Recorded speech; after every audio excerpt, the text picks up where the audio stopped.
আসসালামু আলাইকুম শিক্ষার্থীরা। এখন আমি তোমাদের সামনে নিয়ে এসেছি ৮ নং প্রশ্নের গ নাম্বার প্রশ্নের সমাধান।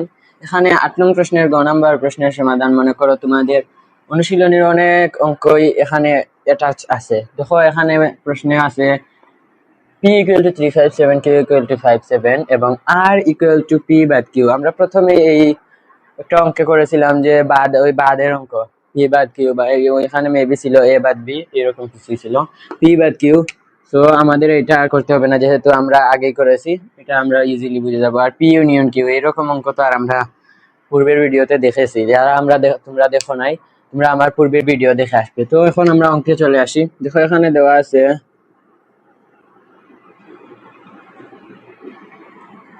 পি ইকুয়াল 3, 5 এবং 7, কিউ ইকুয়াল হচ্ছে 5, 7, আর এখানে আছে আর ইকুয়াল টু পি বাদ কিউ। সুতরাং আমরা লিখব আর ইকুয়াল পি বাদ কিউ ইকুয়াল পি হচ্ছে 3, 5, 7, বাদ মানে হচ্ছে বিয়োগ 5, 7। বিয়োগের নিয়ম হচ্ছে প্রথম সেটে যা আছে যদি দ্বিতীয় সেটেও তাই হয় তাহলে সেটা কাউন্ট হবে না, অর্থাৎ এই 5, 7 আর এই 5, 7 কাটা যাবে, অর্থাৎ এই সেটের উপাদান হবে 3। এখন আমাদেরকে কি করতে হবে? পি ইউনিয়ন কিউ বের করতে হবে। এখানেই আমরা করি P union Q equal P হচ্ছে 3, 5, 7, 3, 5 এবং 7 ইউনিয়ন কিউ হচ্ছে 5, 7 ইকুয়াল টু কি ইউনিয়ন, অর্থাৎ দুই সেটে কোন কোন উপাদান আছে। এখানে দেখো 5, 7, এই সেটেও 5, 7 আছে, অর্থাৎ এই ইউনিয়ন কিউ হবে 3, 5, 7। এখন দেখো পি ইউনিয়ন কিউ, এখানে আমরা আর বের করে ফেলেছি, আর সেটের উপাদান হচ্ছে 3, পি ইউনিয়ন কিউ এর উপাদান হচ্ছে 3, 5, 7, অর্থাৎ এখন আমাদের এই গুণ করতে কোনো সমস্যা হবে না। এখন আমরা এখানেই করি পি ইউনিয়ন কিউ। সুতরাং P union Q into R equal to কি হবে?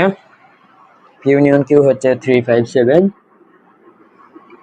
3, 5, 7 আর ইন্টু আর হচ্ছে 3। তো এই গুণটা আমরা কিভাবে করবো? প্রথমে আমরা দ্বিতীয় ব্র্যাকেট দিয়ে দিব, তারপর ফার্স্ট ব্র্যাকেট দেওয়ার মাধ্যমে শুরু করবো। দেখো এখানে 3, যেহেতু প্রথম সেটের প্রথম উপাদানে দিয়ে পরের সেটের সকল উপাদানকে দেওয়া শেষ হয়ে গেছে, সেহেতু আবার চলে যাব দ্বিতীয় উপাদানে 5, 3, 7, 3, এভাবে এই অঙ্কটা হবে। দেখো 3, 3, 5, 3, 7, 3। এটা হচ্ছে তোমাদের অনুশীলনীর 8-এর গ নাম্বার প্রশ্নের সমাধান। তো তোমাদের সাধারণ গণিত বইয়ের 2-এর অনুশীলনী প্রায় এই পর্যন্তই ছিল। আর 9, 10, 11, 12 যেগুলো আছে এগুলো তোমরা পারবে, বা এইরকম মাপের কোনো প্রশ্ন তোমাদের এসএসসি পরীক্ষায় আসে না। এই যা টপিক দেখিয়েছি এগুলোই আসবে তোমাদের। তো তোমরা এই ভিডিওগুলো দেখবে, পূর্বের ভিডিও যারা এখন পর্যন্ত ভিডিওগুলো দেখো নাই, পূর্বের ভিডিওগুলো দেখবে এবং সাপোর্ট করবে, পাশে থাকবে। আসসালামু আলাইকুম ওয়া রাহমাতুল্লাহি ওয়া বারাকাতুহু।